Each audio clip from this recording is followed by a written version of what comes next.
টাকার বিনিময়ে আমার আপন মা যেভাবে রাতে মানুষের সাথে কাজ করে গল্পটি শুনলে আপনার মেশিন দিয়ে পানি চলে আসবে, তাই হাতের কাজ করার আগে টিস্যু রাখুন ও কানে হেডফোন লাগিয়ে নিন। শীতের সন্ধ্যায় বাড়িটা নিস্তব্ধ হয়ে আসে। জানালার বাইরে বাতাসে দুলছে পুরনো ঝুলন্ত বাতিগুলো। সেগুলোর মৃদু আলো পুরো বাড়িটাকে এক রোমান্টিক পরিবেশে ভরিয়ে তুলেছে। আমার মায়ের গা থেকে ভেসে আসা মৃদু সুগন্ধি আমার মনে প্রশান্তি এনে দেয়, কিন্তু সাথে সাথে এক অজানা অস্থিরতা বাড়িয়ে তোলে। মা রিনি একজন সুন্দরী এবং রহস্যময়ী নারী। তার লম্বা চুল, হাসি আর চোখের গভীরতা যেন সবকিছু বলে দেয়া। তিনি আমাদের জন্য সব করেন, কিন্তু তার রাতের কাজ নিয়ে আমার মনে অনেক প্রশ্ন। মা প্রতিদিন রাত 10টার পর বাড়ি থেকে বের হন এবং ভোরের দিকে বাড়ি ফিরে আসেন। ছোটবেলা থেকে আমি দেখে আসছি, কিন্তু বড় হওয়ার পর সেই দৃশ্যগুলোকে আর স্বাভাবিক মনে হয় না। একদিন মাকে আমি থামিয়ে বললাম, মা, তুমি এত রাতে কোথায় যাও? তোমার কোনো বিপদ হবে না তো? মা একটু হেসে আমার গালে হাত বুলিয়ে বললেন, তোর চিন্তার কোনো কারণ নেই, আরাফ। আমি ভালো আছি। তার মুখে সেই স্নিগ্ধ হাসি, কিন্তু তার চোখের মধ্যে এক অদ্ভুত জটিলতা ছিল যা আমি ধরতে পারছিলাম না। আমার বন্ধুদের কথা মনে পড়ে গেল। তারা প্রায় বলতো, তোর মা কেন এত রাতে বের হয়? কিছু কি লুকাচ্ছে? তাদের কথাগুলো আমার মনের মধ্যে এক একটা সন্দেহ বুনতে শুরু করে। একদিন এক বন্ধু বলল, আরাফ, তোর মাকে আমি রাত 2টোর দিকে একটা পুরনো বিল্ডিংয়ের সামনে দাঁড়িয়ে থাকতে দেখেছি। একা। সেই রাতের পর থেকে আমি মায়ের পিছু নিতে শুরু করি। তার বের হওয়ার সময় আমি তার পেছনে পেছনে সড়ক ধরে হাঁটতে থাকি। শীতের ঠান্ডা বাতাস এবং শহরের নিঃশব্দ রাত সবকিছু যেন আমাকে আরও বেশি টেনে নিচ্ছিল অজানা জটিলতার দিকে। মা যে পথ ধরে চলেন সেটি অনেক পুরনো এবং নির্জন। গলির মোড়ে এসে তিনি একটি কফি শপের পাশে দাঁড়ালেন, আর আমি লুকিয়ে দেখছিলাম। হঠাৎ মায়ের মুখে অদ্ভুত এক উদ্বেগ ফুটে উঠল। আমি লক্ষ্য করলাম তার পেছনে একটি কালো রঙের গাড়ি ধীরে ধীরে এগিয়ে আসছে। মায়ের হাতের মোবাইল ফোনটা বারবার বাজছিল, কিন্তু তিনি ফোনটা ধরছিলেন না। আমি ছায়ার আড়াল থেকে সব দেখছিলাম। সেই মুহূর্তে মনে হলো মাকে কিছু বলতে যাব, কিন্তু গাড়ির ভিতর থেকে একজন অপরিচিত লোক নেমে এলো। লোকটি মায়ের দিকে এগিয়ে গেল এবং তারা কি যেন কথা বলতে লাগল। আমি কিছুই শুনতে পাচ্ছিলাম না, কিন্তু তার ভঙ্গিমা দেখে মনে হচ্ছিল কথাগুলো খুব জরুরি এবং তীব্র। মা অস্থির চোখে এদিক সেদিক তাকাচ্ছিলেন। লোকটি হাত বাড়িয়ে মায়ের হাত ধরে কিছু একটা দেওয়ার চেষ্টা করল, আর মা যেন একটু দ্বিধায় পড়ে গেলেন। এই দৃশ্য দেখে আমার ভেতর অস্বস্তি বাড়তে থাকল। কিন্তু ঠিক তখনই মা হঠাৎ পেছন ফিরে চলে গেলেন। আমি তার পিছু নিলাম। এবার তিনি আরও দ্রুত হাঁটতে লাগলেন, যেন কিছু থেকে পালানোর চেষ্টা করছেন। মা পুরনো একটি ভবনের দিকে চলে গেলেন, যা পরিত্যক্ত এবং অন্ধকারাচ্ছন্ন। ভিতরে প্রবেশের পর আমি বুঝতে পারলাম এখানে তার কাজের আসল রহস্য লুকানো আছে। চারপাশে ছায়া ছায়া অবস্থা, কিন্তু মায়ের প্রতিটি পদক্ষেপে কিছু একটা খুঁজে পাওয়ার ইঙ্গিত। তিনি কিছু একটা খুঁজছিলেন। আমি দূরে দাঁড়িয়েছিলাম।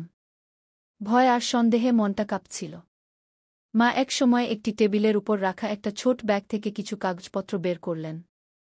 সেই সময় আমার চোখে পড়ল একটা লোক আড়াল থেকে বেরিয়ে মায়ের দিকে এগিয়ে আসছে। লোকটি ধীরে ধীরে সামনে আসতে লাগল, আর মা যেন সেটা আগেই বুঝতে পারলেন। তার হাতটা ধরা, কিন্তু মায়ের মুখে এমন এক অদ্ভুত শান্তি যা আমার মধ্যে ভয়ের সৃষ্টি করল। তুমি এখানে কেন? লোকটির কণ্ঠস্বর নিচু এবং তার চোখে স্পষ্ট রাগ। মা শান্তভাবে বললেন, আমি এখানে কোনো কারণেই আসিনি। আমি শুধু যা খুঁজছি তা পেয়ে চলে যাব। লোকটি হেসে উঠল, তুমি জানো না তুমি কত বড় বিপদে পড়তে যাচ্ছ। এবার আমার মনে হলো কিছু একটা ঠিক হচ্ছে না। আমি সামনে এসে মাকে বাঁচানোর চেষ্টা করব, এমন সময় মা লোকটির সামনে এক ধাপ এগিয়ে গেলেন। তার হাতে ছিল ছোট একটা প্যাকেট, এবং সে লোকটির হাতে সেটা দিয়ে বললেন, এটাই শেষ। এরপর আমি আর আসব না। লোকটি হাসল, কিন্তু তার চোখে কোনো হাসি নেই। মা পেছন ফিরে চলে এলেন, আর আমি তার পেছন পেছন। বাড়ি ফেরার পথে মা কিছু বললেন না। আমি তার কাছে জানতে চেয়েছিলাম, মা, তুমি কার সাথে কথা বলছিলে? মা একটুখানি হেসে বললেন, আরাফ, তুই বড় হচ্ছিস। সবকিছু জানতে হবে না। সময় হলে জানবি। আমি চুপ করে গেলাম, কিন্তু আমার মনের মধ্যে এক বিশাল প্রশ্ন আর জটিলতা তৈরি হল। মা কি এমন করছেন যা তাকে এইসব পরিত্যক্ত জায়গায় আনতে বাধ্য করে? তার জীবনে এমন কি লুকানো রহস্য আছে যা আমি এখনো জানি না? সেই রাতে আমি ঘুমাতে পারিনি। মায়ের রুমের দিকে তাকিয়েছিলাম, কিন্তু তিনি ঘুমাচ্ছিলেন না। তার চোখের গভীরে যেন এক অজানা অন্ধকার ছিল, আর সেই অন্ধকার আমাকে টেনে নিচ্ছিল আরও গভীরে। রাতের পরের দিন সকালে আমি ঘুম থেকে উঠেই মায়ের সাথে কথা বলার সিদ্ধান্ত নিলাম। তিনি আমার জন্য চা বানাচ্ছিলেন, আর আমি ভাবছিলাম কিভাবে প্রশ্নটা তুলব। মায়ের দিকে তাকিয়ে বললাম, মা, কাল রাতে যাকে দেখলাম সে কে? মা এক মুহূর্ত থেমে গেলেন, তারপর মৃদু হাসি দিয়ে বললেন, তুই কি আমাকে ফলো করেছিলি? আমি একটু লজ্জা পেয়ে মাথা নিচু করলাম। হ্যাঁ, মা। আমি জানি এটা করা ঠিক হয়নি। কিন্তু তোমার কাজের সময় এত রাতে বের হওয়া।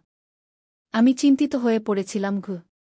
মা চায়ের কাপটা আমার হাতে দিয়ে বললেন, আরাফ, তুই জানিস, আমাদের সংসারের সমস্ত দায়িত্ব আমার উপর। আমি যে কাজটা করি সেটা আমাদের জীবনের জন্য খুবই গুরুত্বপূর্ণ।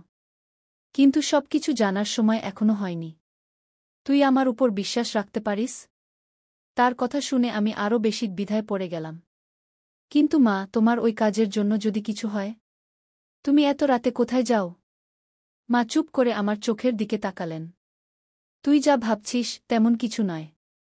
তবে আমার কাজটা সহজ নয়, আর আমাকে সতর্ক থাকতে হয়। তুই কিছু না জেনে এত চিন্তা করিস না। সব ঠিক হয়ে যাবে। তার কথাগুলো আশ্বাস দেওয়ার চেষ্টা করছিল, কিন্তু আমার মনের ভেতর সেই সন্দেহগুলো আরও গা হয়ে উঠছিল। মায়ের চোখে এক অদ্ভুত অস্থিরতা ছিল যা আমাকে ভাবিয়ে তুলছিল। মা আমাকে আরও কিছু বলার আগেই চলে গেলেন। সেদিন সারাদিন আমি মায়ের কথাগুলো নিয়ে ভাবলাম। রাতে মা আবারও বাড়ি থেকে বের হলেন। আমি এবারও তার পিছু নিলাম। আগের মতোই মা পুরনো সেই গলির দিকে রওনা হলেন, কিন্তু আজকে তিনি আরও দ্রুত চলছিলেন। আমি দূর থেকে তাকে ফলো করতে থাকলাম। এইবার আমি আরও সতর্ক হয়ে থাকলাম যেন মা আমাকে না দেখতে পারেন। মা যখন সেই পুরনো বিল্ডিংয়ে ঢুকলেন, আমি আরও কাছে গিয়ে দাঁড়ালাম। সেই সময় দেখতে পেলাম মা একজন মহিলার সাথে কথা বলছেন। তাদের মুখের ভাব দেখে মনে হল তারা অনেক গুরুত্বপূর্ণ বিষয়ে আলোচনা করছেন। আমি কিছুই শুনতে পাচ্ছিলাম না, কিন্তু মহিলাটি মায়ের হাতে কিছু একটা তুলে দিলেন। মা সেই জিনিসটা নিলেন, আর তারপর ধীরে ধীরে সেখান থেকে বেরিয়ে আসতে শুরু করলেন। আমি তখনও কিছু বুঝে উঠতে পারিনি। আমার মনে সন্দেহ বাড়ছিল, কিন্তু আমি তখনও বুঝতে পারছিলাম না মায়ের কাজটা আসলে কি। একসময় আমি মায়ের পিছু নিয়ে যখন বাড়ির দিকে রওনা দিলাম, মায়ের হাতে ধরা প্যাকেটটা আমার নজরে এল। সেটা একটা ছোট ধাতব বাক্সের মতো, যার গায়ে অদ্ভুত চিহ্ন আঁকা। বাড়িতে ফিরে এসে মা সেই বাক্সটা তার রুমে রেখে দিলেন। সেদিন রাতে আমি ঘুমাতে পারলাম না। মায়ের রুমের বাইরে দাঁড়িয়ে শুনতে পেলাম তিনি কারো সাথে কথা বলছেন। তার কণ্ঠস্বরে উদ্বেগ ছিল। তিনি বলছিলেন, আমি আর বেশিদিন লুকিয়ে রাখতে পারব না। আরাফের সন্দেহ বাড়ছে। আমাদের কিছু একটা করতে হবে। আমার শির দ্বারা বেয়ে ঠান্ডা স্রোত বইতে লাগল। মা আমার সম্পর্কে কি বলছেন? আমি তার উপর নজর রাখছি সেটা তিনি জানেন। কিন্তু কি এমন লুকাচ্ছেন তিনি যা আমাকে বলার সাহস পাচ্ছেন না? পরের দিন সকালে আমি মায়ের কাছে গিয়ে জানতে চাইলাম, মা, তোমার রুমে রাখা ওই ধাতব বাক্সটা কি? মা একটু চমকে গেলেন। তিনি কিছুক্ষণ আমার মুখের দিকে তাকিয়ে রইলেন। তারপর মৃদু হেসে বললেন, ওটা তোর জন্য একটা উপহার। কিন্তু এখনই খোলার সময় হয়নি। কিন্তু মা, তুমি কিছু লুকাচ্ছ, আমি দৃঢ়ভাবে বললাম। মা তার হাতটা আমার কাঁধে রাখলেন। আরাফ, তুই শুধু জানবি আমি তোদের জন্য সব করছি। সময় এলে সব বলবো। কিন্তু এখন আমাকে বিশ্বাস করতে শিখ। আমি চুপ করে গেলাম। তার চোখে ছিল এক ধরনের স্নেহ, কিন্তু তার ভেতরে লুকানো ছিল গভীর কিছু, যা আমার জানা উচিত ছিল। সেই রাতে আমি আবারও তার পিছু নিলাম। এবার আমি পুরোপুরি প্রস্তুত ছিলাম মায়ের আসল রহস্য জানার জন্য। পথে মাকে আমি দেখলাম, তিনি কাঁধে সেই ধাতব বাক্সটা নিয়ে রওনা দিয়েছেন। আজকের রাতেই আমি জানতে পারব মায়ের জীবনের রহস্য। সেদিন রাতে আমি ধীরে ধীরে মায়ের পিছু নিলাম। তার হাতে ধাতব বাক্সটা দেখছিলাম, আর আমার মনের মধ্যে নানা ধরনের প্রশ্ন ঘুরছিল। মায়ের আসল উদ্দেশ্য কি? তিনি কি এমন কাজ করছেন যা আমাকে বলছেন না? গলির মধ্যে ঢুকে মা এবার অন্য পথ ধরলেন। আমি দেখলাম তিনি আরও দূরে শহরের পুরনো এলাকায় যাচ্ছেন। জায়গাটা বেশ অন্ধকার আর ভৌতিক ছিল, চারপাশে পুরনো বাড়ি আর ভাঙাচোরা দেওয়াল। আমি নিজেকে লুকিয়ে মাকে অনুসরণ করতে লাগলাম। একটা সরু রাস্তায় পৌঁছে মা থামলেন। আমি লুকিয়ে থাকলেও দেখতে পেলাম মা সেই ধাতব বাক্সটা খুললেন, আর তার ভেতর থেকে একটা ছোট পেপার বের করলেন। কাগজের উপর অদ্ভুত চিহ্ন আঁকা ছিল যা আমি আগে কখনো দেখিনি। মা সেই কাগজটা নিয়ে বাড়ির ভাঙা দেয়ালের সামনে দাঁড়িয়ে কিছু বলছিলেন। আমি কিছু শুনতে পাচ্ছিলাম না, কিন্তু তার মুখে দুশ্চিন্তা স্পষ্ট ছিল। হঠাৎ করেই দেয়ালের ফাটল থেকে এক ধরনের আলোর ঝলকানি বের হতে শুরু করল। আমি হতবাক হয়ে তাকিয়ে রইলাম। সেই দেয়ালের ভেতর থেকে যেন এক ধরনের পথ বেরিয়ে আসছিল। মা আলোর সামনে দাঁড়িয়ে তার হাতে ধরা কাগজটা উপরে তুলে ধরলেন। কাগজটা ঝলমল করতে লাগল, আর আমি দেখতে পেলাম তার গায়ের অদ্ভুত চিহ্নগুলো জ্বলে উঠছে। মা আস্তে আস্তে সেই পথে ঢুকে গেলেন। আমার মনে তখন হাজারো প্রশ্ন ঘুরছিল। আমি এতদিন জানতাম মা শুধু আমাদের সংসারের খরচ চালানোর জন্য কঠোর পরিশ্রম করেন। কিন্তু এইসব রহস্যময় চিহ্ন আর আলোর পথ, এগুলো কিসের ইঙ্গিত দিচ্ছে? আমি ভয়ে ভয়ে সেই আলোর পথের দিকে পা বাড়ালাম। মাকে না দেখে এখন আর অপেক্ষা করতে পারছিলাম না। দেওয়ালের পথ ধরে একটু এগোতেই একটা গুহার মতো জায়গা চোখে পড়ল। ভেতরে আলো কম ছিল, কিন্তু কেমন একটা উষ্ণতা অনুভব করলাম। হঠাৎ আমি মাকে দেখলাম, তিনি এক অদ্ভুত প্রতিমার সামনে দাঁড়িয়ে। মূর্তিটা ছিল মানুষের মতো, কিন্তু তার হাতে ছিল একটা তলোয়ার।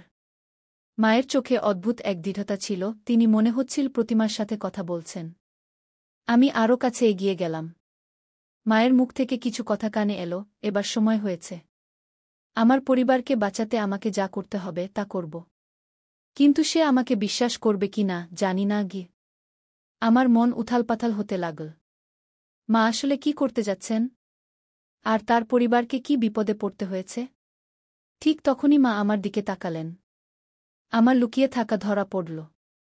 মায়ের চোখে প্রথমে বিস্ময়, তারপর ক্রোধ ফুটে উঠল। আরাফ, তুই এখানে কেন? তুই আমার পিছু নিয়েছিস? আমি ভয়ে কিছুক্ষণ চুপ করে রইলাম, তারপর বললাম, মা, আমি তোমাকে নিয়ে খুব চিন্তায় ছিলাম। তাই তোমার পিছু নিয়েছি। কিন্তু এ কি? তুমি এসব কি করছ? মা আমার হাত ধরে টেনে নিয়ে আমাকে গুহার ভেতর আরও গভীরে নিয়ে গেলেন। আরাফ, তুই যা দেখেছিস তা খুবই বিপজ্জনক। আমি তোকে এ বিষয়ে কিছু জানাতে চাইনি, কারণ তুই তখন বিপদে পড়তে পারিস। কিন্তু এখন যেহেতু তুই সব দেখেছিস, তোর জানা উচিত। তারপর তিনি ধাতব বাক্সটা খুলে একটা মানচিত্র বের করলেন। মানচিত্রের উপর অদ্ভুত চিহ্নগুলো জ্বলজ্বল করছিল। তিনি বললেন, এই মানচিত্রটা আমাদের পরিবারের একটা প্রাচীন ধন। এটা দিয়ে আমরা এক অতিপ্রাকৃত শক্তি নিয়ন্ত্রণ করতে পারি, যা আমাদের রক্ষা করতে পারে।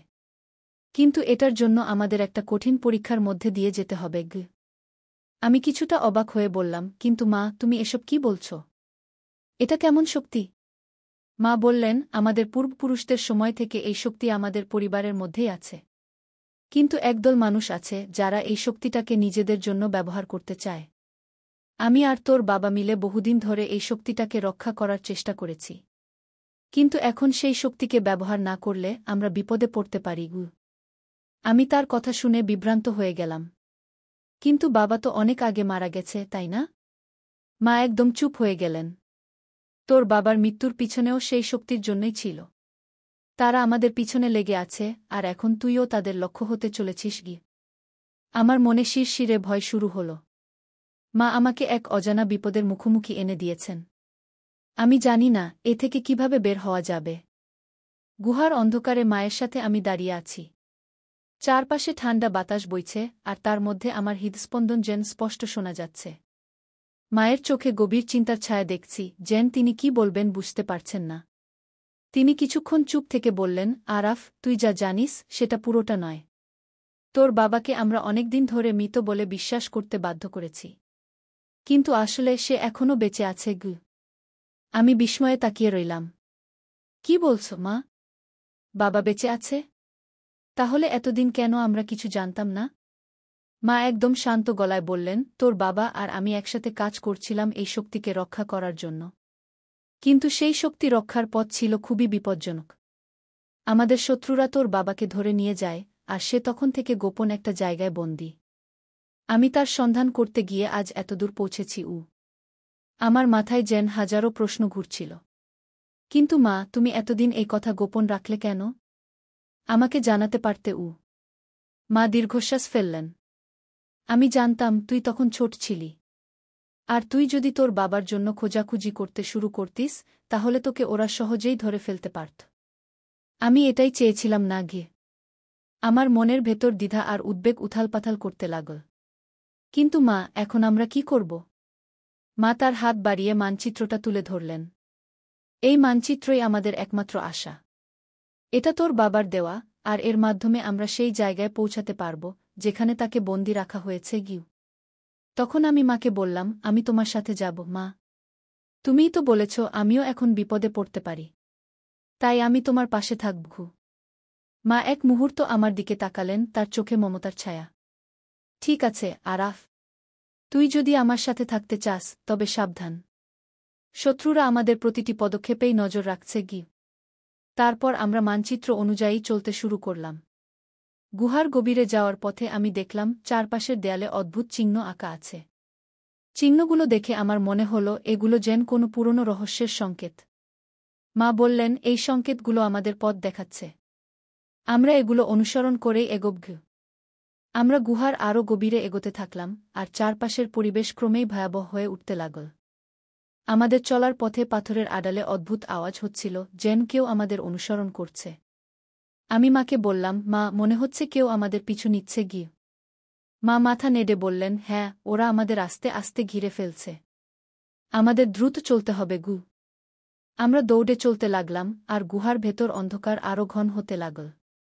সামনে একটা পাথরের দরজা চোখে পড়ল। মা দরজার সামনে দাঁড়িয়ে পকেট থেকে একটা পুরনো চাবি বের করলেন। দরজার তালায় চাবিটা ঢুকিয়ে ঘুরাতেই একটা গম্ভীর শব্দে দরজাটা খুলে গেল। ভেতরে ঢুকে আমি দেখলাম একটা বড় ঘর। দেওয়ালের চারপাশে মশাল জ্বলছে, আর ঘরের মাঝখানে একটা বড় বেদি। মায়ের হাত থেকে কাগজটা আলোকিত হয়ে উঠল, আর বেদির উপর একটা রহস্যময় প্রতীক ফুটে উঠল। মা কাগজটা বেদির উপর রাখলেন। তারপর তিনি বললেন, এই প্রতীকটা খুললে আমরা পরের পথটা দেখতে পাব, যেখানে তোর বাবা বন্দী গু। হঠাৎ করে বেদির উপর থেকে ধোঁয়ার কুণ্ডলী বেরিয়ে আসতে শুরু করল। ঘরের মধ্যে এক অদ্ভুত বাতাস বইতে লাগল, আর চারপাশের আলো ঝলমল করতে থাকল। আমার মন কেমন এক ধরনের শিরশিরে অনুভূতি পেল, যেন কিছু বড় ঘটনা ঘটতে চলেছে। মা আমার হাত ধরে বললেন, আরাফ, শক্ত হয়ে থাক। আমরা যে পথে চলছি সেটা খুবই কঠিন। কিন্তু তুই আমার পাশে থাকলে আমি নিশ্চিত আমরা আমাদের লক্ষ্যে পৌঁছাতে পারব গু। গুহার গভীরে আমাদের যাত্রা ক্রমশ বিপজ্জনক হয়ে উঠছিল। প্রতিটি পদক্ষেপেই মনে হচ্ছিল যেন আমরা কোনো ফাঁদের মধ্যে পড়তে যাচ্ছি। মা আমার হাত শক্ত করে ধরে এগিয়ে চলছিলেন, আর আমি তার প্রতিটি নির্দেশ মেনে চলছিলাম। আমাদের সামনে একটা সংকীর্ণ পথ, আর তার শেষে ঝকঝকে সাদা আলো। মা বললেন, এখানেই সেই স্থান। আলোটা দেখছিস? ওখানেই ওরা তোর বাবাকে বন্দি করে রেখেছে। আমাদের খুব সাবধানে এগোতে হবে। আমরা ধীরে ধীরে আলোর দিকে এগোলাম। আলোটা তীব্র হতে শুরু করল, যেন চোখে লাগছিল। আমি মাকে বললাম, মা, এত তীব্র আলো কেন? এর মানে কি আমাদের বিপদের মধ্যে ফেলতে চাইছে? মা বললেন, এই আলোটা আমাদের দৃষ্টিভ্রম করাতে পারে। কিন্তু মনোযোগ রাখ, আরাফ। আমরা যদি সঠিক পথে চলি তবে আমাদের কিছুই হবে না গিয়ে। আমরা আলোর মধ্য দিয়ে পা বাড়ালাম, আর হঠাৎ করেই চারপাশের সবকিছু কেমন অদৃশ্য হয়ে গেল। আমাদের পায়ের নিচে মাটি যেন ফাঁকা হয়ে যেতে লাগল। আমি মায়ের হাতটা আরও শক্ত করে ধরলাম। মা কাগজটা সামনে তুলে ধরলেন, আর অদ্ভুত শব্দ করে সেটি থেকে এক ধরনের আলো বেরিয়ে আসতে লাগল। আলোটা আমাদের চারপাশে ঢেকে রাখল, যেন কোনো প্রতিরক্ষা বলয়ের মতো। আলোর মাঝখানে আমরা দেখতে পেলাম একটা পাথরের কক্ষ, আর তার মাঝে একটি কাচের খাঁচা। সেই খাঁচার ভেতরে একজন লোক বন্দী। মা দ্রুত ছুটে গেলেন, আর আমি তার পিছু নিলাম। মাকে দেখে লোকটি তার হাত বাড়িয়ে বলল, তুমি এসেছ। এতদিন পরে আমি ভেবেছিলাম আর কখনো দেখব না গি। মা কান্নাজড়িত কণ্ঠে বললেন, হ্যাঁ, আমি এসেছি। কিন্তু তোরাও আমার আর আরাফের পিছু নিয়েছ, আমি তা জানি গু। মায়ের কথায় আমি কিছুটা অবাক হলাম। মা, তুমি কি বলছ? মা তখন বললেন, তুই এখনও জানিস না আরাফ। তোর বাবা আর আমরা শুধু একজন দম্পতি নই, আমরা এই শক্তির রক্ষক। এই শক্তি যা আমাদের রক্ষা করে এবং যা আমাদের এই পথের নির্দেশ দেয়া, সেটার পিছনে অনেক শক্তি এবং শত্রু আছে গি। ঠিক তখন ঘরের চারপাশে ধোঁয়া জমতে শুরু করল। আমরা দেখলাম ধোঁয়ার মধ্যে থেকে ছায়ামূর্তি বেরিয়ে আসছে। মা আমাকে বললেন, এই ছায়ারা আমাদের পথ রুদ্ধ করবে। তুই আমার পাশে থাকিস, আর আমাদের শক্তি এক করে এগোবগু। আমি মায়ের হাত ধরে শক্ত করে দাঁড়ালাম। মা তার পকেট থেকে আরেকটা ছোট দণ্ড বের করলেন, যেটা থেকে ঝলমলে আলোর রশ্মি বের হতে লাগল। আমি বিস্মিত হয়ে মাকে দেখলাম, এটা কি মা? মা বললেন, এটা আমাদের পূর্বপুরুষদের দেওয়া একটি অস্ত্র। এর সাহায্যে আমরা এই ছায়াদের মোকাবিলা করতে পারব। আমরা আলোর রশ্মি দিয়ে ছায়াদের দূরে সরানোর চেষ্টা করছিলাম। একের পর এক ছায়া আমাদের আক্রমণ করতে আসছিল, আর মা তাদের প্রতিহত করে আমাদের সামনে পথ খুলছিলেন। আমাদের এক মুহূর্তও দেরি করা চলবে না, কারণ প্রতিটি পলেই আমাদের জীবন ঝুঁকির মুখে ছিল। আমরা ধীরে ধীরে খাঁচার কাছে পৌঁছালাম। মা দ্রুত খাঁচার তালা খোলার চেষ্টা করছিলেন। কিন্তু তালা এতই শক্ত ছিল যে সহজে খুলছিল না। আমি তখন মায়ের হাতে সাহায্য করলাম, আর একসময় খাঁচাটা খুলে গেল। বাবাকে আমরা বাইরে বের করলাম, কিন্তু ঠিক তখনই পেছন থেকে এক তীব্র আওয়াজ শোনা গেল। পেছনে তাকিয়ে দেখি আমাদের শত্রুরা সামনে দাঁড়িয়ে। তাদের চোখে এক অদ্ভুত দৃষ্টিভঙ্গি, যেন তারা কিছুতেই আমাদের ছাড়বে না। মা আমাকে বললেন, আরাফ, তুই তোর বাবাকে নিয়ে দৌড়া। আমি ওদের সামলাচ্ছি গু। আমি মাথা নেড়ে বললাম, না মা, আমি তোমাকে ছেড়ে যাব না। আমরা একসাথে লড়াই করব। মা আমার দিকে তাকিয়ে বললেন, ঠিক আছে আরাফ, আমাদের একসাথে এই শক্তিকে রক্ষা করতে হবে। তোর বাবাকে আমাদের ঘরে ফিরিয়ে নিয়ে যেতে হবে গু। আমরা একসাথে দাঁড়ালাম, আর আলোর রশ্মি দিয়ে শত্রুদের প্রতিহত করতে শুরু করলাম। আমাদের সামনে ছিল এক চূড়ান্ত যুদ্ধ, আর আমরা জানতাম আমাদের জিততেই হবে। কারণ এই জয় ছিল শুধু আমাদের পরিবারের নয়, আমাদের পূর্বপুরুষদের সম্মান রক্ষার। বন্ধুরা, যদি আমাদের এই গল্পটি ভালো লাগে তাহলে আমাদের চ্যানেলটি সাবস্ক্রাইব করুন এবং ভিডিওতে একটি লাইক কমেন্ট করে সাথেই থাকুন।